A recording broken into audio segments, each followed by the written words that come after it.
Hallelujah hallelujah hallelujah. इफिसियन्स 4:22 ते 24 वचन।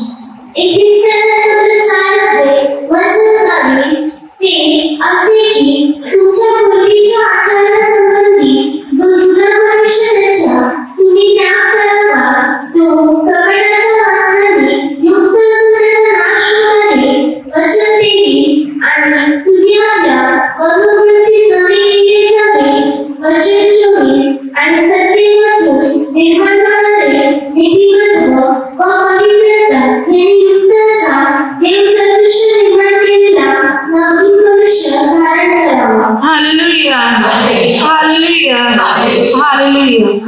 वचन काय सांगते तर तुम्ही जुना मनुष्य आपल्यातून उपटून टाकून द्यावा, म्हणजे त्याचा तुम्ही त्याग करावा आणि तुम्ही ख्रिस्तामध्ये नवे केले जावे।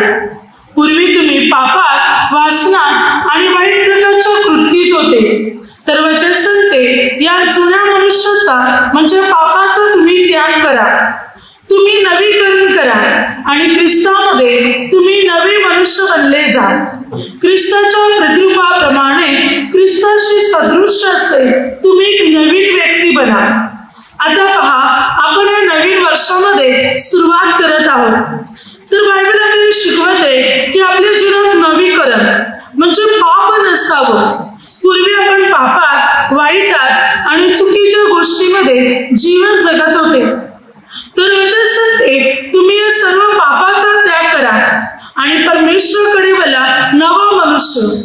हल्ली पहा, आपण प्रभूला ओळखले, प्रभूमध्ये जीवन जगतो, तरी पुन्हा प्रभूपासून दुरावत चाललेले, पुन्हा जुन्या गोष्टीकडे, पापाकडे, मोहाकडे, वासनेकडे मनुष्य वळत चाललेले। वचन सांगते जुन्या मनुष्याचा त्याग करा आणि नवा मनुष्य देव सदृश्य असं मनुष्य धारण करा। देवासारखा मनुष्य तुम्ही बना, पवित्र, पूर्ण, नीतिमान अशी व्यक्ती तुम्ही बना, म्हणून बायबल आपल्याला सांगते। नवीकरण करायचं आपल्याला आपल्या स्वतःच्या जीवनाचे, आणि जे पाप आहे, वाईट आहे, त्या गोष्टीचा आपल्याला त्याग करायचे। ख्रिस्तामध्ये एक नवीकरण। कोरिंथीला दुसऱ्या पत्रामध्ये 5:17 5 जुने ते होऊन गेलेले, नवे ते झालेले। वचन सांगते जुने होऊन गेलेले, आता नवे झालेले, तर नवीकरण। ख्रिस्तामध्ये आपल्याला नवीकरण करायचे। पहा, बायबलचे 2 भाग आहेत, 2 करार, जुना करार आणि नवा करार। जुन्या करारामध्ये 39 पुस्तके आहेत आणि नव्या करारामध्ये 27 पुस्तके आहेत, एकूण 66 पुस्तके आहेत। जुना करार जो परमेश्वराच्या वचनाने, शब्दाने लिहिला गेला, ज्याच्यामध्ये नियम, आज्ञा, विधी आहेत। नवा करार प्रभू येशूच्या रक्ताने लिहिला गेला, ज्याद्वारे प्रभूचं रक्त मानव जातीला शुद्ध करते। बायबल शिकवते की जसा नवा करार माणसाला शुद्ध आणि पवित्र बनवतो, माणसाला प्रभू येशूच्या जवळ आणतो, तशा प्रकारे बायबल शिकवते की तुम्ही पण स्वतःला नवे करा, आपल्यातलं पाप आणि वाईट हे सर्व काही दूर करा आणि पवित्र, निष्कलंक व्यक्ती असे बना। नवीकरण करायचे आपल्याला आपल्या जीवनामध्ये। पूर्वी ज्या पापात, अंधकारात, वाईटात, चुकीच्या संगतीत, चुकीच्या गोष्टीत होते, हे सर्व सोडा। आता नवी सुरुवात परमेश्वरामध्ये, देवाच्या सेवेत, कार्यात, वचनात, प्रार्थनेत वाढणे, अशी नवी सुरुवात बनवा। उलट लोक प्रार्थनेपासून आणखी दुरावत चाललेले आहेत, कार्यापासून, सेवेपासून उलट दुरावत चाललेले आहेत आणि पुन्हा पापाकडे, अंधकाराकडे वळत चालले आहेत। लक्षात ठेवा, प्रभू येशू येण्याचा आता वेळ आहे। आता तर जास्त प्रार्थनेत वाढा, प्रार्थना तर कमी करायला लावलेल्या आहेत लोकांनी। प्रार्थना कमी करू नका, उलट वाढवा, जास्त परमेश्वराच्या सेवेत वाढवा। पण लोकांनी तर देवाचं कार्य, सेवा सोडायला लावलेलं आहे। असं करून पुन्हा तुम्ही पापाकडे वळू नका, तर परमेश्वरामध्ये उलट जास्त वाढा, प्रार्थना वाढवा, कार्य वाढवा, सेवा वाढवा। आपण त्याविषयी विचार करत नाही, आपल्याला एवढंच वाटते काम, धंदा, घर, संसार, बस। येशू येणार आहे, त्याचं कोणालाच काही पडलेलं नाही। या जगात धन, संपत्ती, घर, दार, बंगला, गाडी, आपण या सर्वांची सोय करत आहोत, सर्व गोष्टी मात्र आपण करत आहोत, पण हे सर्व इकडून सोडून जाणार आहोत. आत्म्यासाठी काहीतरी प्रयत्न करा. प्रभू येशू येणार त्यासाठी झटा. आध्यात्मिक गोष्टी करा. स्वर्गासाठी काहीतरी करण्याचा प्रयत्न करा. तरच आपण प्रभू बरोबर त्याच्या राज्यात जाणार. काही तर म्हणतात येशू येईल तेव्हा बघू. आता जोपर्यंत जीवन आहे तोपर्यंत हवं तसं जीवन जगायचं.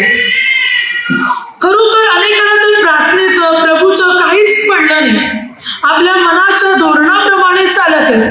मनाला वाटतंय तसं जीवन जगत आहे. ना देवाविषयी माणसामध्ये प्रेम मिळत ना आपुलकी मिळत. फक्त नुसतं यायचं म्हणून तेवढ्यापुरतं यायचं प्रार्थनेत. प्रार्थना करायची म्हणून करायची, पण मनापासून देवाला स्थान नाही माणसाच्या हृदयात. आणि मनुष्य पुन्हा पुन्हा जुन्या गोष्टीकडे वळत चाललेले आहे. पापाकडे नाशाकडे वळत चाललेले आहे. आध्यात्मिक जीवनात मनुष्य वाढत नाही. परमेश्वरामध्ये नवा केला जात नाही. ज्या वेळेला प्रभू येशू येईल तेव्हा आपण विचार करा कुठे असणार, कुठे जाणार, आपल्या जीवनाचं काय होणार. जर खरोखर आपलं नवीकरण नसेल तर, आपण परमेश्वराच्या वचनात वाढत नसतील तर आपण प्रभू बरोबर जाऊ शकणार नाही. म्हणून बायबल शिकवते की जुनं देऊन गेल्या तर नवे बना. स्वतःच्या जीवनाचं रूपांतर करा. नवीकरणामध्ये स्वतःची वाढ करा. प्रभूच्या वचनात, प्रार्थनेत, कार्यात वाढण्याचा आता प्रयत्न करा. अधिक सेवा करण्याचा आता प्रयत्न करा. तर स्वर्गाच्या राज्यामध्ये आपल्यासाठी ती जमा केली जाणार. मनुष्य जीवनात जेव्हा संकट असतात, समस्या असतात, तो प्रार्थनेला येतो, प्रार्थनेत वाढतो. त्याला वाटते काय करू आणि काय नाही, मला कार्य करायचे, सेवा करायचे. पण हळूहळू जेव्हा त्याची बंधनं तुटायला लागतात, अडथळे दूर होतात, तेव्हा तो प्रार्थना पण कमी करतो आणि परमेश्वराची सेवा पण सोडून देतो. तुला वाटते आता माझे मार्ग मोकळे झालेत ना, माझे अडथळे दूर झालेत ना, मग आता मला प्रार्थनेची काय गरज आहे. मला सर्व मिळालेले आहे, माझ्या मनासारखं मला प्राप्त झालेलं आहे. आता काय गरज आहे प्रार्थनेत जाऊन, जास्त प्रार्थना घेऊन, केंद्रात जाऊन, सेवा करून. हळूहळू मनुष्य बाहेर उतरतो. लक्षात ठेवा, देवाने जसं तुम्हाला दिलेलं आहे तसं देव घेऊ पण शकतो. जर आपण देवाला विसरणार, देवाच्या विरुद्ध, प्रार्थनेच्या विरुद्ध जाणार, पुन्हा पापाकडे, अंधकारामध्ये जाणार, तर देवाने जसं दिले ना देव परत पण घेईल. काहीच आपण सांगू शकत नाही. प्रभूला जसं देणं समजते तसं घेणं पण समजते. तो काय करेल त्याचा विचार पण आपण करू शकत नाही. देवाच्या विरुद्ध कधी जाऊ नका. तर नवीकरणामध्ये स्वतःची वाढ करा. परमेश्वराच्या नियमात, वचनात आणि परमेश्वराच्या आज्ञेमध्ये चालण्याचा प्रयत्न करा. आपलं जीवन प्रभूला समर्पण करा. प्रभूच्या वचनात जर आपण चालत राहणार, प्रभूच्या नियमात जर आपण जीवन जगत राहणार, तर प्रभू आपल्याला अनुग्रह देणार, तर प्रभू आपल्याला आशीर्वादित करणार, तर प्रभू आपली बंधने तोडणार, तर प्रभू आपल्या समस्यातून आणि आपल्या संकटातून आपल्याला बाहेर काढणार. एक नवीन व्यक्ती आपल्याला बनायचंय. परमेश्वराच्या सेवेत, कार्यात, वचनात आपल्याला चालायचंय. तरच प्रभू आपल्याला अनुग्रह देणार, तरच प्रभू आपल्याला आशीर्वाद देणार, तरच प्रभू आपली बंधने तोडणार. बायबल सांगते तेसलोनिकन्स पहिले पत्र 4:3 आणि 7 वचन सांगते तुमचे पवित्र करावे म्हणून तुम्हाला पाचारण करण्यात आलेले आहे. तुम्हाला बोलवण्यात आलेले आहे, अशुद्धपणासाठी नव्हे, तर तुम्ही स्वतःला पापापासून, जारकर्मापासून स्वतःला दूर ठेवावे म्हणून पवित्रतेसाठी तुम्हाला पाचारण करण्यात आलेले आहे. बायबल सांगते पवित्र करण्यासाठी आणि पवित्रतेसाठी आपल्याला पाचारण केले, अशुद्धतेसाठी नाही. पुन्हा आपण पापाकडे वळावे, पुन्हा आपण चुकीच्या संगतीकडे वळावे म्हणून देवाने आपल्याला बोलवलं नाही. उलट आणखीन आपण पवित्रतेमध्ये वाढावं, आणखीन परमेश्वराच्या वचनात आपण जीवन जगावे म्हणून देवाने आपल्याला बोलाविलेलं आहे, म्हणून देवाने आपल्याला पाचारण केलेलं आहे, म्हणून परमेश्वर पिता त्याच्या जवळ आपल्याला आणत आहे पवित्रतेसाठी. आपले जीवन पवित्र असावे, शुद्ध असावे, नवे असावे अशी प्रभूची इच्छा आहे. पेत्राच्या पहिल्या पत्रामध्ये 1:14-16 वचनात बायबल सांगते की देवाने आपल्याला पवित्र केलेले आहे, तर पुन्हा तुम्ही वासनामध्ये, पापामध्ये मात्र वळू नका. पुन्हा तुम्ही वाईट जीवन जगू नका, तर पवित्रकरणामध्ये वळा. कारण आपला देव पवित्र आहे आणि म्हणून त्याने आपल्याला पाचारण केले की आपण सुद्धा पवित्र असावे, आपण सुद्धा पवित्र जीवन जगावे. म्हणून लेवी 19 वचनात आणि लेवी 20:26 वचनात. आपला देव पवित्र आहे आणि तो म्हणत आहे की तुम्ही पवित्र व्हा, पवित्र असा, पवित्र राहा. कारण आपला देव पवित्र आहे. म्हणून आपल्या देव पित्याची इच्छा आहे की आपण सुद्धा पवित्र व्हावे, पवित्र असावे आणि पवित्र राहावे. आपले जीवन पूर्ण वर्तमान काळात आणि भविष्य काळात पूर्ण पवित्र असावे, नवीकरणात असावे अशी प्रभूची इच्छा आहे. म्हणून त्याने पवित्रतेसाठी आपल्याला पाचारण केलेले आहे. आपण पुन्हा पापाकडे, अंधकाराकडे आणि वाईटाकडे वळू नये, तर पूर्ण रीतीने पवित्रते जीवन जगावे म्हणून प्रभूने आपल्याला पाचारण केलेले आहे, आपल्याला बोलाविलेले. या जगाच्या रीतिरिवाजीमध्ये, जगाच्या संगतीमध्ये, पापामध्ये, मोहमायामध्ये वळू नका. जेवढी वेळ परमेश्वराला देता येते तेवढी वेळ परमेश्वराच्या राज्यासाठी द्या, प्रभूच्या वचनासाठी द्या, परमेश्वराच्या कार्यासाठी द्या. स्वर्गीय राज्यामध्ये आपल्यासाठी मात्र तितक्या प्रमाणात व्यवस्थित, सुंदर, योग्य जागा तयार केली जाणार. एका प्रभूच्या सेवकाने तर म्हटलं, मनुष्य जितकी प्रार्थना घेतो तितक्या प्रार्थनेच्या द्वारे स्वर्गात इतकं सुंदर घर त्याच्यासाठी तयार होते. तो एक एक प्रार्थना वाढवतो तशी एक एक वीट त्याच्या स्वर्गाच्या राज्यासाठी तयार होते. परंतु तो जशी जशी प्रार्थना कमी करतो तसं जे घर बांधायला घेतलं होतं, जसं तो प्रभूकडे आला तसं ते घर कमी व्हायला सुरुवात होते. त्या घराच्या विटा कमी व्हायला सुरुवात होतात आणि सरतेशेवटी मग तो देवापासून बाजूला होतो आणि मग त्याचं घर नाहीसं होतं. पण जो प्रार्थना वाढवतो, जो परमेश्वरामध्ये वाढतो त्याची एक एक वीट तयार होत जाते, त्याचं घर तसं तयार होत जाते स्वर्गाच्या राज्यात. तर दुसरं एक प्रभूचा सेवक म्हणतो, मनुष्य जसं प्रभूमध्ये वाढतो, प्रार्थनेत वाढतो, तसं तो स्वर्गाची एक एक पायरी चढत असतो. स्वर्गाच्या राज्यात प्रवेश करण्यासाठी एक एक पायरी चढत असतो. परंतु जो मनुष्य प्रार्थना कमी करतो, जसा तो वरती स्वर्गाच्या पायऱ्या अगोदर प्रार्थनेच्या द्वारे चढला होता, पण प्रार्थना कमी करायला लागतो तसं एक एक पायरी तो खाली येतो आणि मग हलून तो प्रार्थना सोडून देतो आणि मग तो अधोलोकात पडतो. आता विचार करा, प्रार्थना वाढवायचे की कमी करायचे? प्रभूमध्ये स्थिर राहायचंय की प्रभूला सोडायचंय? हळूहळू काय होते, शैतान काय करतो माहितीये का? हळूहळू आपली पहिला प्रार्थना कमी करणार, आपली पावलं हळूहळू बाजूला करणार. मग एक प्रार्थना कमी, मग 2 कमी, मग 3, मग हळूहळू कमी करता आपण पूर्ण प्रार्थना सोडून देतो. मग प्रभूला आपण सोडून जातो आणि मग आपण अधोलोकाच्या खाली उतरत असतो. स्वतः संकटे, अरिष्टे, समस्या, निराशा यांना आपण आमंत्रण करत असतो. आपल्याला माहिती नाही येणाऱ्या भविष्यात आपल्या जीवनात काय होणार आहे, काहीच सांगू शकत नाही, कोणाला कळत नाही काय होणार आहे. पण प्रभूला माहिती, जर त्याच्या वचनात, त्याच्या नियमात चालले तर येणारं भविष्य उज्ज्वल असणार, पण त्याच्या नियमात आणि आज्ञेत नसणार तर येणारं भविष्य दुःखदायक असणार.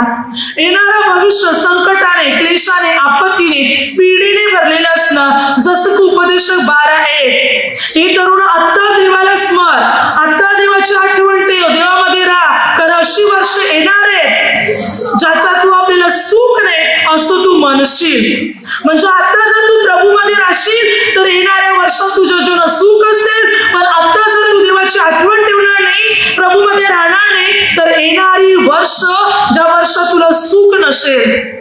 बायबलमध्ये अगोदरच सांगून ठेवलेलं आहे, येणाऱ्या वर्षात दुःख असणार जर तू प्रभूला विसरशील, प्रभूपासून, प्रार्थनेपासून, वचनापासून तू दुरावशील, तर येणाऱ्या वर्षात तुझ्या जीवनात संकटे आणि दुःख येणार. हालेलुया. म्हणून नवीकरण कर आपल्या जीवनाचं, पूर्ण रीतीने परमेश्वरामध्ये वाढण्याचा प्रयत्न करा. परमेश्वराच्या योजनेप्रमाणे, परमेश्वराच्या संकल्पाप्रमाणे चालण्याचा प्रयत्न करा. प्रभूसाठी वेळ काढा, प्रभूच्या वचनात वाढा. नवीकरण, पवित्रकरण, सर्व पाप, वाईट या सर्व गोष्टी आपल्या जीवनातून पूर्ण रीतीने दूर करा. रोमकरसपत्र 12:2. तर आपल्या नवीकरणाने स्वतःचे रूपांतर होऊ द्या. या जगाबरोबर समरूप होऊ नका, या युगाबरोबर समरूप होऊ नका, तर स्वतःचे नवीकरण करा. नवीकरणाने स्वतःचे रूपांतर होऊ द्या. नवीकरण म्हणजे पवित्रकरण, परमेश्वराचं तेज, परमेश्वराचं सामर्थ्य तुमच्यामध्ये नव्या रीतीने उत्पन्न होणार, जेव्हा तुम्ही पाप काढून टाकणार, जेव्हा तुम्ही अधर्म आणि वाईट आपल्या जीवनातून दूर करणार. म्हणून वचन सांगते, स्वतःचे नवीकरण करा आणि पाप, वाईट, चुकीच्या गोष्टी सर्व आपल्या जीवनातून सोडून द्या. काढून टाका सर्व वाईट गोष्टी. नवीकरण, नवी व्यक्ती आपल्याला बनायचंय. ख्रिस्तामध्ये एक पवित्र व्यक्ती आपल्याला बनायचंय. प्रभूच्या वचनात, प्रभूच्या नियमात आणि प्रभूच्या आज्ञेमध्ये आपल्याला चालायचंय.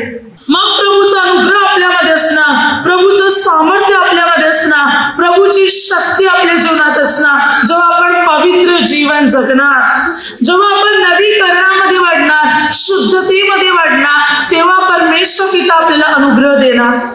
नवीन व्यक्ती बना. पहा, बायबलमध्ये अनेक लोकांच्या जीवनात परिवर्तन झाले. त्याने पापी जीवन सोडून दिले, ते पवित्र बनले, ते परमेश्वरचे लोक बनले गेले. लूक 19:10 जकै एक असा मनुष्य होता जो लोकांना लुबाडायचा, लोकांना लुबाडून श्रीमंत बनला होता. तो कर वसुली करणारा मनुष्य होता. लोकांकडून कर वसुली करायचा.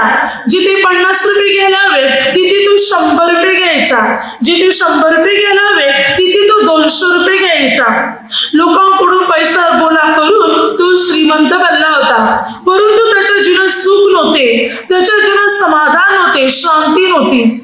प्रभूला पाहण्याच्या तीव्र इच्छेने उंबराच्या झाडावर चढला, कारण तो ठेंगणा होता. त्याला लोकांमध्ये प्रभू दिसत होता, म्हणून तो झाडावर चढला. ज्या वाटेने प्रभू जायचे होते त्या वाटेवर असलेल्या झाडावर तो चढला. प्रभू तिथे आले. जकैने प्रभूला पाहण्यापूर्वी प्रभूने जकैला पाहिले. प्रभूने जकैला म्हटलं, जकै, त्वरा करून खाली, तर आज मला तुझ्या घरी उतरवायचंय. जकै खाली आला. जकैने आपल्या घरी प्रभूचं स्वागत केले. तेव्हा जकै प्रभूला म्हणतो, प्रभू, मी माझी अर्धी संपत्ती गरीबाला देतो. ज्यांना लुबाडले त्यांना मी 4 पटीने परत करतो. पहा, जकै आपला अर्धा पैसा, अर्धी संपत्ती गरीबाला देऊन टाकतो आणि ज्यांना लुबाडलेले त्याला 4 पटीने देतो. म्हणजे अर्धी संपत्ती गरीबाला आणि लुबाडलेल्या त्याला 4 पटीने, म्हणजे अर्धी संपत्ती त्याला. म्हणजे आता जकैकडे पैसा राहिला नाही. प्रभू म्हणतो, आज या घराला तारण प्राप्त झालेले, कारण हाही अब्रामाचा पुत्र आहे. पैसा संपला आणि प्रभू तो तारण झाले, कारण त्याला आता खरी संपत्ती सापडली आणि ती संपत्ती होती प्रभू येशू. त्याने पापाचा पैसा आपल्या घरातून काढून टाकला. त्याने अधर्म आपल्या घरातून दूर केला. त्याचे परिवर्तन झाले. त्याची चूक, त्याचा पाप त्याला समजले आणि मात्र जकैचे जीवन बदलले. म्हणून प्रभू येशू म्हटलं, आज या घराला तारण प्राप्त झालंय. फक्त जकैला नाही, जकैच्या घराण्याला, जकैची बायको, जकैची मुलं बालं, जकैचे आई वडील, भावंड, जे कोणी असतील त्या संपूर्ण घराण्याचे तारण झाले. जकैच्या संपूर्ण घराण्याचा उद्धार झाला जेव्हा त्याने पाप कळले. जकैचे जीवन नवीन बनले गेले. जकैचे कुटुंब नवीन बनले गेले. नवीकरण, शुद्धीकरण बनले गेले. जकै एक नवा मनुष्य बनला गेला. जेव्हा त्याने पाप, अधर्म, वाईट काढून टाकले तेव्हा तो एक नवा मनुष्य बनला. बायबल आज आपल्याला तेच सांगते की तुम्ही सुद्धा एक नवा मनुष्य बना. आपल्यामध्ये पाप आहे, वाईट आहे, चुकीच्या गोष्टी आहेत, त्या काढून टाका. आपल्या घरात अधर्म आहे, आपल्या घरात मूर्तीपूजा आहे, वाईट आहे, काढून टाका. नवे व्यक्ती बना. नवीकरण करा स्वतःचं, पवित्रकरण करा स्वतःचं. बायबल सांगते एक नवीन व्यक्ती आपल्याला बनायचंय, ज्याद्वारे परमेश्वर पिता आपल्याला अनुग्रह देणार, ज्याद्वारे परमेश्वर पिता आपल्याला आशीर्वादित बनवणार. आपली बंधने परमेश्वर पिता तोडून टाकणार. आपल्या समस्येतून आणि आपल्या संकटातून मात्र परमेश्वर पिता आपल्याला बाहेर काढणार. म्हणून त्यासाठी आपल्याला एक नवीन व्यक्ती बनायचंय. स्वतःच आपल्याला नवीकरण करायचंय. मग प्रभू आपल्याला अनुग्रह देणार. मग प्रभू आपल्याला आशीर्वादित करणार. वचन काय सांगते पहा, कलसीकरास पत्रामध्ये 3 अध्यायामध्ये 8 ते 10 वचनात, परंतु आता क्रोध, संताप, दुष्टपण, निंदा, मुखाने शिवीगाळ करणे ही सर्व आपणापासून दूर करा. एकमेकाची लबाडी करू नका, कारण तुम्ही जुन्या मनुष्य त्याच्या कृतीसह काढून टाकले आणि जो नवा मनुष्य आपल्या निर्माणकर्त्याच्या प्रतिरूपाप्रमाणे पूर्ण ज्ञानात नवा केला जात आहे त्याला तुम्ही धारण केले आहे. काय सांगते वचन? तुम्ही राग, क्रोध, संताप, निंदा करणे, लबाडी करणे हे जे तुम्ही आमच्यामध्ये ते सोडून द्या, काढून टाका. आता काहीच निंदा, एकमेकाची निंदा करू नका, चुगली करू नका, लबाडी करू नका. तुमच्या तोंडातून शिव्या, शाप सुद्धा बाहेर पडू नये बायबल सांगते. कारण तुम्ही जुना मनुष्य त्याच्या कृतीसह उपटून काढून टाकून दिलेले आहे आणि ख्रिस्तामध्ये, देवामध्ये धारण होणारा नवा मनुष्य तुम्ही धारण केलेले आहे. आपण ख्रिस्तामध्ये जर नवीन व्यक्ती बनलेले तर मात्र आता पुन्हा निंदा करणे, शिव्या देणे, भांडण करणे, चुगली करणे, लबाडी करणे हे आपल्यातून घडू नये. जुना मनुष्य उपटून टाकून दिलेले आपण नवे बनलेले आहेत म्हणून आपल्यातून चुका घडता कामा नये, आपल्यातून पाप घडता कामा नये. आपण पूर्ण प्रभूच्या वचनात, प्रभूच्या नियमात आणि प्रभूच्या आज्ञेत चालण्याचा आपण प्रयत्न केला पाहिजे. जर खरोखर प्रभूच्या वचनात आणि प्रभूच्या नियमात चालणार तर प्रभू आपल्याला अनुग्रह देणार, तर प्रभू आपल्याला आशीर्वादित करणार, तर प्रभू आपली बंधने तोडणार, आपल्या समस्येतून, आपल्या संकटातून मात्र प्रभू आपल्याला मुक्त करणार. तर आपला प्रभू येशू जिवंत परमेश्वर आहे. आपल्या जीवनात आपल्याला सर्व काही देणारा प्रभू आहे, आपले अडथळे दूर करणारा प्रभू आहे. म्हणून भरोसा ठेवा प्रभूवर, विश्वासाच्या द्वारे प्रभूकडे प्रार्थना करा आणि स्वतःचं नवीकरण होऊ द्या, पवित्र करा. लूक 7:36-50 एक पापी स्त्री जेव्हा तिला कळाले की प्रभू एका पुरुषाच्या घरी भोजनात बसलेले आहेत, ती स्त्री त्या ठिकाणी आली. तिने रडून रडून आपल्या आसवाने प्रभूचे पाय भिजवले, तिने ते केसाने पुसले, तिने प्रभूला सुगंधी तेल लावले आणि प्रभूच्या पायाचे मुके घेतले. तेव्हा तो सिमोन जो परुष होता तो मनात विचार करू लागला, हा संदेष्ट असता तर आपल्याला शिवत असलेली स्त्री कोण याला कळले असते. त्या प्रभूने त्याच्या मनातले विचार ओळखून म्हटले, सिमोना मला तुला काही सांगावायचे. एका सावकाराचे 2 कर्जदार होते, एक 500 रुपये देणे आणि एक मात्र 50 रुपये देणे. दोघेही कर्ज फेडू शकले नाही म्हणून सावकाराने दोघांनाही क्षमा केली. तर त्या दोघांपैकी त्या सावकारावर अधिक प्रेम कोण करील? हा सिमोन प्रभूला काय म्हणतो, जर अधिक माफ केला तो. प्रभूने म्हटलं, बरोबर उत्तर दिलं. मी तुझ्या घरी आलो तेव्हा तू मला पाय धुण्यासाठी पाणी दिलं नाही, परंतु या स्त्रीला तू पाहतोस ना, या स्त्रीने रडून तिच्या आसवाने माझे पाय भिजवले, केसाने ते पुसले. तू माझ्या डोक्याला तेल लावलं नाही पण हिने तर मात्र मला सुगंधी तेल लावलं. तू माझा मुका घेतला नाही पण या आल्यापासून हिने माझ्या पायाचे मुके घेण्याचे थांबवले नाही.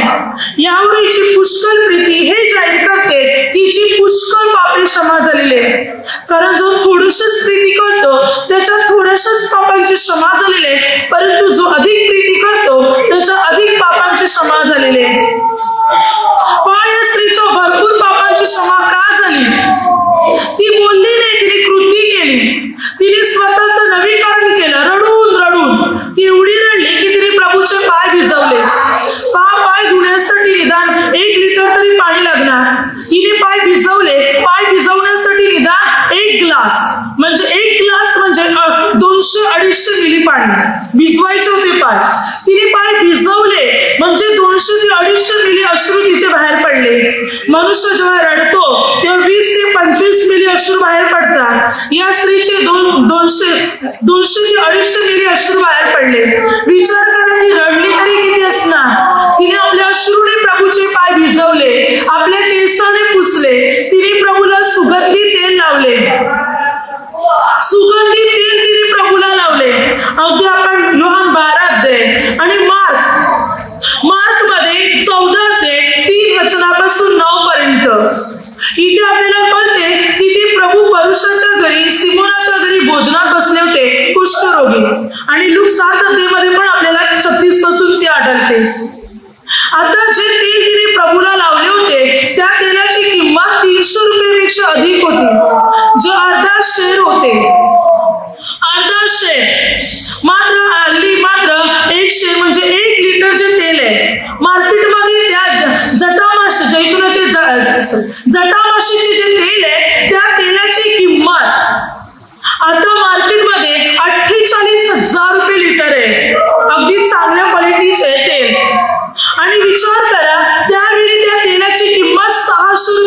होती, अर्धा लिटर तिने वापरली होती 300 रुपयाची.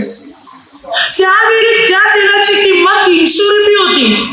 आता त्या तेलाची किंमत 1000 अनेक हजार रुपये.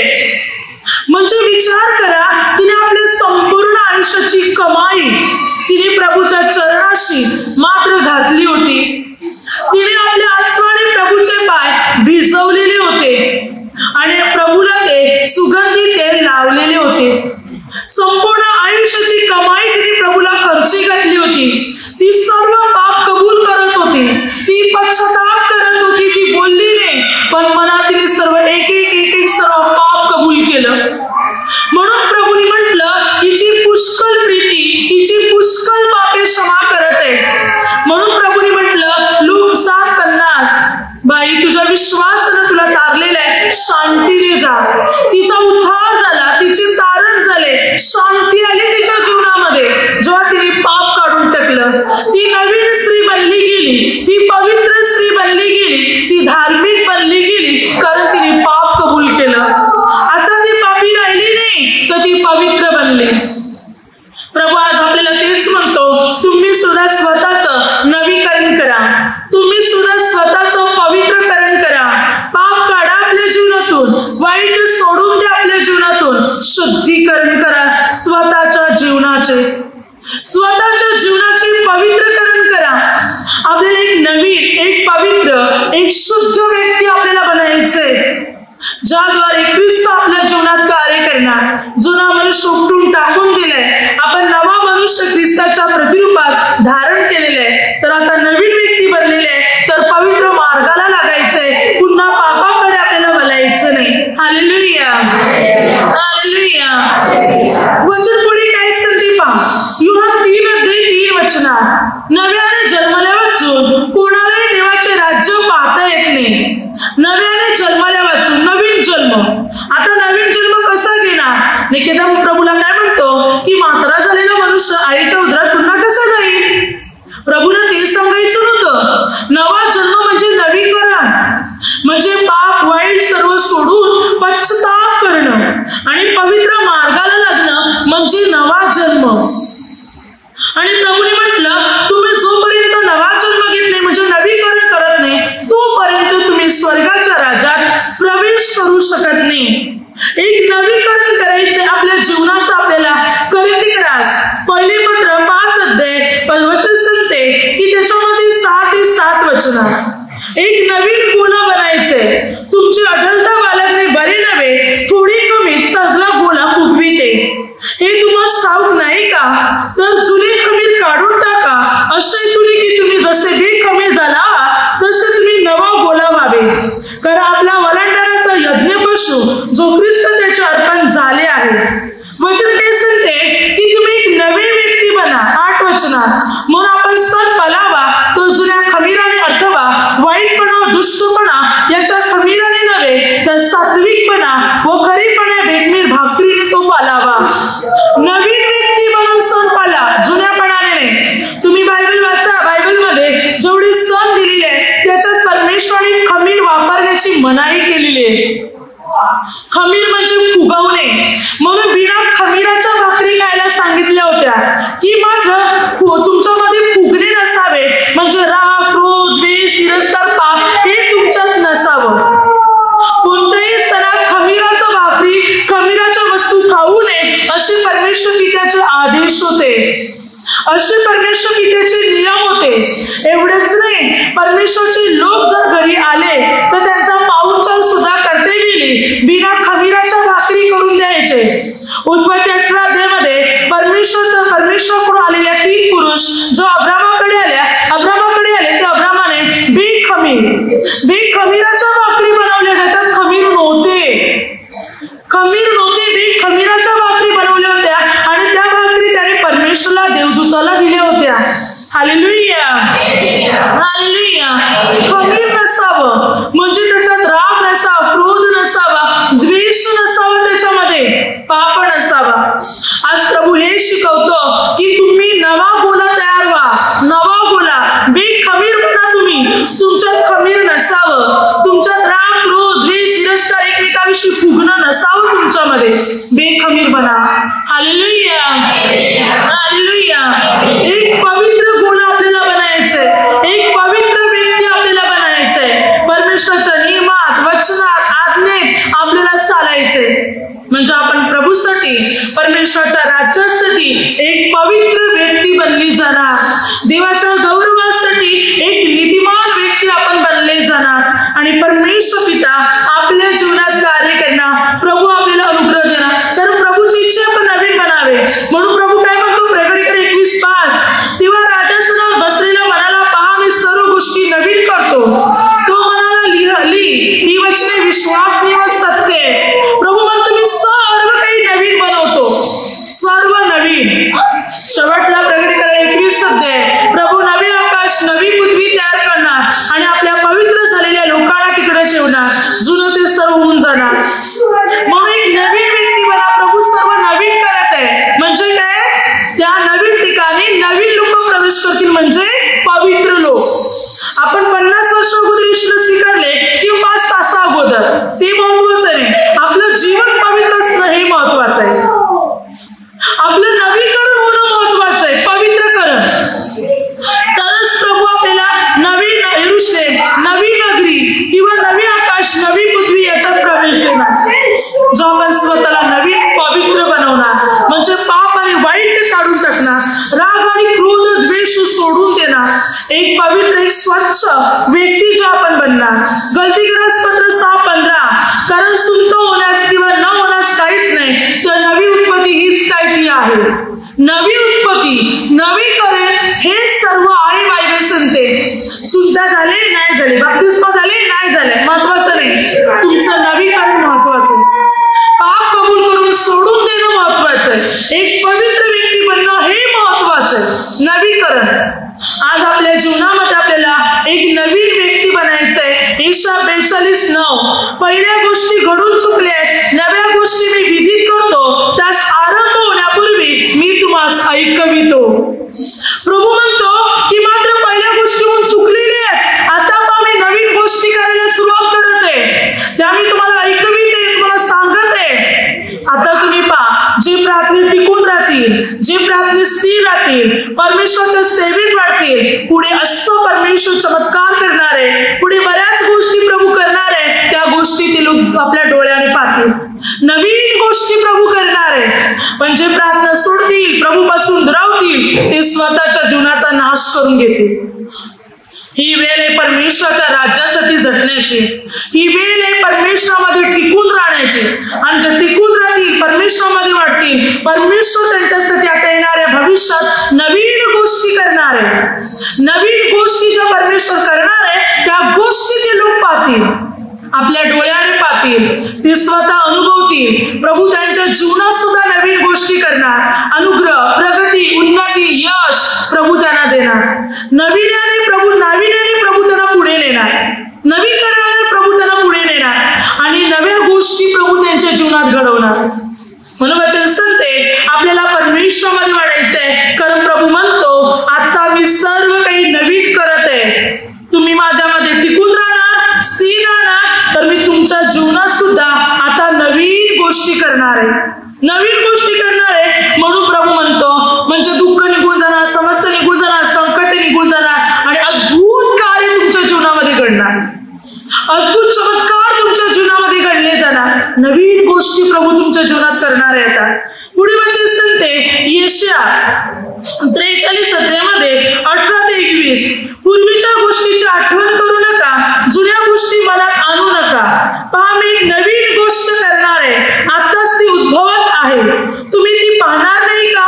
मी अरण्यात सडक करीन, मरुभूमीत नद्या वाहीन, वन पशु कोल्हे व शामूत माझे स्तवन करतील. कारण मी आपल्या लोकास, आपल्या निवडल्यास पिण्यासाठी अरण्यात जले, मरुभूमीत नद्या देणार. मी आपल्यासाठी निर्माण केले लोक माझे स्तवन करतील. प्रभू म्हणतो जुन्या गोष्टी आता मनात पण आणू नका. तुम्हाला कोणी दुःख दिले, त्रास दिले, विश्वासघात केले, फसवले, सोडून द्या त्यांना, बाजूला करा. ती मनात ठेवू पण नका, त्याचा विचार पण करू नका, काढून टाका. आता ख्रिस्तामध्ये नवीन बना. प्रभू म्हणतो मी तुमच्यासाठी नवीकरण करत आहे. नवीन गोष्टी आता मी तुमच्यासाठी करणार जर तुम्ही माझ्यामध्ये स्थिर राहणार. राग क्रोध सर्व मनातून काढून टाका. सर्व जुन्या गोष्टी, अगोदर काय संकट होती, काय समस्या होत्या, सोडून द्या सर्व.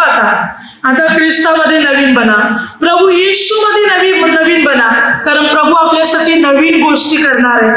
जे प्राप्ती टिकून राहणार, स्थिर राहणार आणि आता प्रभूच्या मार्गावर चालणार, प्रभू त्यांच्यासाठी नवीन गोष्टी करणार आहे. नवीन गोष्टी ते लोक पाहणार आहेत आता आपल्या डोळ्याने. नव्या गोष्टी त्यांच्या जीवनात घडायला सुरुवात होणार. ज्या डोळ्याने पाहिल्या नाही, ज्या कानाने ऐकल्या नाही, ज्या मनात सुद्धा आल्या नाही, अशा गोष्टी आता डोळ्याने तुम्ही पाहणार आहात. असे चमत्कार आता तुमच्या जीवनामध्ये आता घडणार आहे. अशा अद्भुत कार्य आता तुमच्या जीवनामध्ये घडले जाणार आहे. नवीन गोष्टी घडणार आहेत. स्वर्गीय राज्याचे मार्ग आता आपल्यासाठी मोकळे होणार आहे. देवामध्ये वाढत असताना, देवाची सेवा करीत असताना अनेक चमत्कार पाहणार. वचन काय सांगते? अशक्य गोष्टी आता तुम्ही पाहणार, नवीन गोष्टी.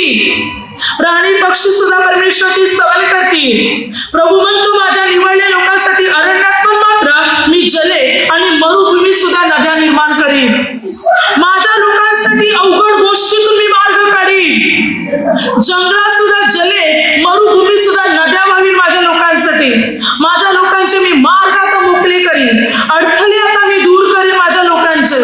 त्यांना अनुग्रह देईन, त्यांना मी आशीर्वाद देईन. ते माझे स्तवन करतील. प्रभूमध्ये ज्यांना नवीन जीवन जगणार, सेवेमध्ये अधिक वाढणार, त्यांच्या अशक्य जीवनात अवघड गोष्टीत प्रभू चमत्कार करणार. जे अवघड अशक्य ते प्रभू आता शक्य बनवणार. विश्वास ठेवा, प्रभूने सुरुवात केलेली आहे अनेकांच्या जीवनातील कार्य करायला. नवीन गोष्टी तुम्ही पाहणार, जे टिकून राहणार, जे स्थिर राहणार, जे प्रभूमध्ये वाढणार, ती नवीन गोष्टी आता पाहणार आहेत. Hallelujah, hallelujah. म्हणून आपल्याला प्रभूमध्ये नवीन जीवन जगायचंय. रोमकरसपत्र 7:6. तर आत्म्याच्या नवीन आता प्रभूमध्ये सेवा करा. आत्म्याच्या नवीन म्हणजे नवीपणाने, ख्रिस्तामध्ये आता पवित्र आत्म्याने नवीपणाने आता आपल्याला वाढायचंय. नवीपणाने आता सेवा करायचंय, कार्य वाढायचंय, प्रार्थना वाढवायच्या आहेत आपल्याला. आता आपल्याला कमजोर पडून चालणार नाही, प्रभूपासून दुरावून चालणार नाही. आता आपल्याला लोकांचं ऐकू नका. लोक तुम्हाला बोलणार, लोक थोड्या आपल्याला स्वर्गात देणार आहे. तुम्ही प्रभूमध्ये वाढत आहात तर लोक तुमची पावलं खेचण्याचा प्रयत्न करणार, पण त्याकडे लक्ष देऊ नका. येशूमध्ये वाढा आणि लोकांची संगत पकडू नका. संगतीला बाजूला करा. मनाती असो, मनुष्य असो, कोणी पण असो, जे तुम्हाला देवापासून दूर करतात, जे तुम्हाला प्रार्थनेविषयी अडकलन आणतात, जे तुम्हाला इकडूनचे तिकडूनचे विषय सध्या बाजूला करा त्यांना आणि येशूकडे लक्ष पुरवा. आपलं लक्ष प्रभूमध्ये केंद्रित करा. आता फक्त देवाची सेवा आणि मी, बस परमेश्वराकडे आपले लक्ष केंद्रित करा. नवीपणाने सेवा करायला सुरुवात करा, तर आपण त्या देवाच्या राज्यात जाऊ शकणार. तर आपण परमेश्वराच्या राज्यामध्ये आपण प्रवेश करू शकणार. नवीपणाने आता सुरुवात करायची, एक नवीन व्यक्ती बनून जोरदारपणे आपल्याला परमेश्वराचं कार्य करायचंय. हालेलुया. म्हणून 48:6 वचनामध्ये वचन काय सांगते पहा, तू ऐकले आहे हे सर्व पहा, तुम्हाला कबूल करायस नको काय? आतापासून मी नव्या गोष्टी, गुप्त गोष्टी तुला माहित नाही अशा गोष्टी तुला ऐकवितो. काय म्हणतो प्रभू? आतापासून मी नव्या गोष्टी, गुप्त गोष्टी ज्या तुला माहिती पण नाही, आता मी तुला सांगणार आहे. आता तू ऐकणार आहेस, मी तुला ऐकविणार आहे. म्हणजे जर आता आपण प्रार्थनेत राहिले, टिकून परमेश्वराच्या सेवेत वाढत गेले, तर आता देव नवीन गोष्टी आपल्याला सांगायला सुरुवात करणार आहे. गुप्त ज्या गोष्टी त्या देव आता आपल्याला प्रगट करणार आहे, ज्या देवाच्या राज्य संबंधाने आहेत, ज्या आपल्याला कळणार आहेत. आता जर आपण टिकून राहिले, तर जर आता आपण स्थिर राहिले, तर देवाच्या राज्याच्या ज्या गुप्त गोष्टी आहेत, ज्या नवीन गोष्टी आहेत, त्या आता आपल्याला कळायला सुरुवात होणार आणि आपण परमेश्वरामध्ये वाढत जाणार. म्हणून प्रभूमध्ये वाढा, प्रभूमध्ये स्थिर राहा, प्रभूच्या वचनात आणि प्रभूच्या नियमात जीवन जगा. योहान 4 शमरोनी स्त्री, ती एक पापी स्त्री होती. पाणी काढत दुपारी आली. तिला कोणी पाहू नये, कोणी हाक मारू नये, कोणी काही सांगू नये म्हणून दुपारी. पण प्रभू तिकडे बसले होते विहिरीजवळ. तेव्हा प्रभूने तिच्याकडे पाणी मागितले प्यायला, पण ती म्हणते आपण एवढे असताना माझ्यासारख्या शमरोनी स्त्री जवळ पाणी मागता. प्रभूने म्हटलं मला प्यावेस पाणी दे, तुला म्हणणार कोण? हे तुला कळलं असतं तर तू माझ्याकडे मागितलं असतं आणि मी तुला पाणी दिलं असतं. तेव्हा मात्र ती म्हणत आहे, विहीर तर खोल आहे, पाणी काढायला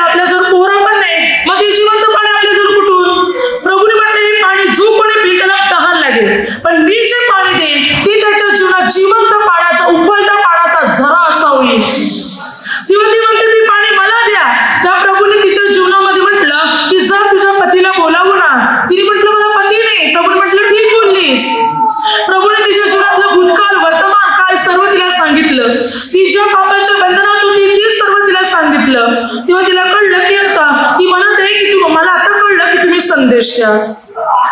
त्या प्रभूने आणखी गोष्टी तिला स्पष्ट केल्या. तेव्हा ती म्हणत आहे, ज्याला मसीहा म्हणतात तो येईल आणि तो आम्हाला सर्व सांगेल. प्रभूने म्हटलं, मीच तो आहे. जेव्हा तिला कळलं की हाच तो मसीहा आहे, पाण्याची गागर दिली टाकून गावात धाव घेतली आणि गावातल्या लोकांना म्हटलं, मला मसीहा सापडलेला आहे. संपूर्ण गाव प्रभू येशूकडे आला. संपूर्ण गावाने प्रभूवर विश्वास ठेवला आणि संपूर्ण गावाने प्रभूला जगाचा तारणारा म्हणून स्वीकारले. कारण तिला कळले हाच मसीह आहे. तिचे चरित्र, तिचे जीवन बदलले गेले. आध्यात्मिक तहान तिची मिटली गेली. प्रभूच्या वचनाने तिची तहान मिटली. बघा, ती स्त्री कोणी बोलू नये, भेटू नये, दुपारी आली होती. पण जेव्हा तिचं जीवन परिवर्तन झालं, पापी जीवन बदललं गेलं तिचं, तेव्हा ती गावातल्या लोकांना म्हणते, मला मसीहा सापडलाय. आणि गावातले लोक तिच्यावर विश्वास ठेवतात. आता ती पापी होती, कोणी तिच्यावर विश्वास ठेवत नव्हता.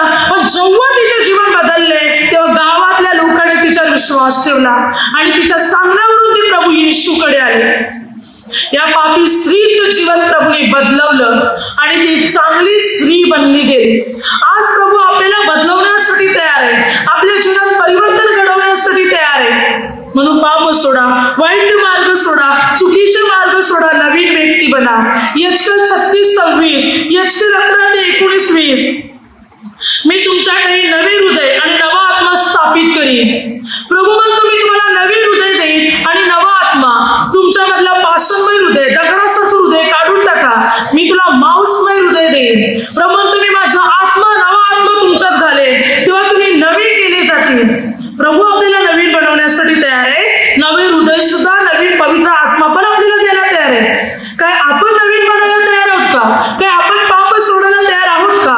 आपण पवित्र बनायला तयार आहोत तर प्रभू तयार आहे आपल्या जीवनात कार्य करायला.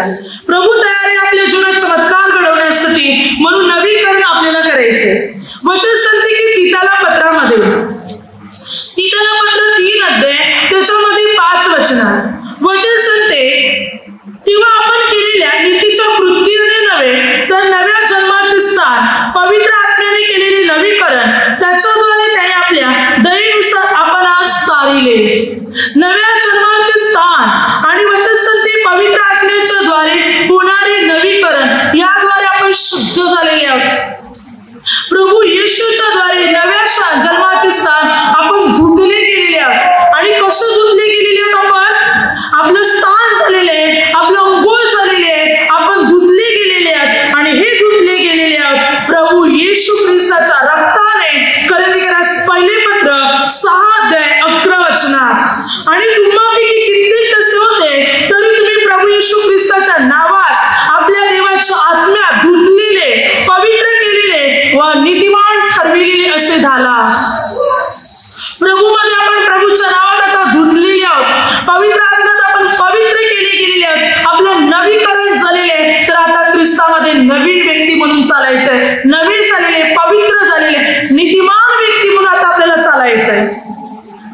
पुन्हा पापाकडे, वाईटाकडे आपल्याला वळायचं नाही, तर पूर्ण रीतीने परमेश्वराच्या वचनात, नियमात आणि आज्ञेमध्ये आता आपल्याला चालायचंय. पूर्ण परमेश्वर पित्याच्या संकल्पामध्ये आपल्याला जीवन जगायचंय आणि पापी जीवन सोडून द्यायचंय. नवे बना आता.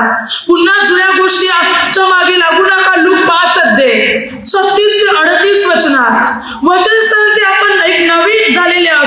तर आता जुन्या गोष्टी आता आपल्याला जोडायच्या नाही. काय सांगते? जुना आणि नवं पाप.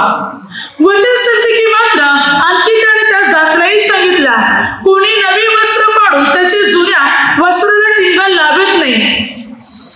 तसे केले तर त्याने नवे पाडले व नव्याचे टिंगल जुन्याशी जमले नाही असे होईल. आणि नवा द्राक्षरस जुन्या बुल्ल्यात कोणी घालीत नाही. घातला तर नवा द्राक्षरस बुल्ले फाडून गळून जाईल व बुल्ल्याचा नाश होईल. म्हणून नवा द्राक्षरस नव्या बुल्ल्यात घालावा. वचन काय सांगते? वचन सांगते की मात्र जुने आणि नवे एकत्र होऊ शकत नाही. नवीन कपड्याला जुन्या कपड्याचा तुकडा जर लावला तर कोण सांगेल का नवीन कपडा आहे? नाही, तो जुनाच दिसेल. पुढे वचन सांगते नव्या द्राक्षरसाच्या बुल्ल्यामध्ये मात्र जुना टाकला तर मात्र द्राक्षरसाचा बुल्ला फाटून जाणार आणि द्राक्षरस सांडणार. म्हणून वचन सांगते की तुम्ही नवी केलेली आहात तर जुन्या गोष्टी पुन्हा आपल्याला जोडू नका. जुन्या गोष्टी म्हणजे काय? पाप, वाईट, राग, क्रोध, जे वाईट गोष्टी त्याला जुन्या गोष्टी म्हणत आहेत. ते तुम्ही आता नवी बनलेले आहात ना, तर या वाईट गोष्टी आपल्याला जोडू नका. आपल्यामध्ये मात्र जुन्या वाईट गोष्टी घेऊ नका, तर ख्रिस्तामध्ये नवा गोला तयार व्हा. नवीकरण करा आता तुम्ही, जुनं आपल्याला जोडू नका.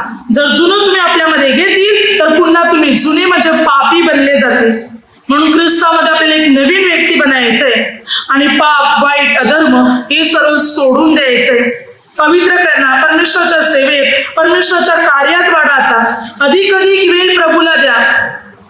अधिक वेळ प्रभूमध्ये राहण्याचा प्रयत्न करा. परमेश्वराच्या सेवेत, कार्यात, प्रार्थनेत राहण्याचा प्रयत्न करा. म्हणजे आपण प्रभूच्या अनुग्रहाने, प्रभूच्या सामर्थ्याने आणि प्रभूच्या शक्तीने आपण अधिक भरले जाणार. Hallelujah, hallelujah, hallelujah. आता माझ्या शब्दाद्वारे जे काही चुकलं असेल त्याबद्दल मला क्षमा असावी. Hallelujah, hallelujah, hallelujah.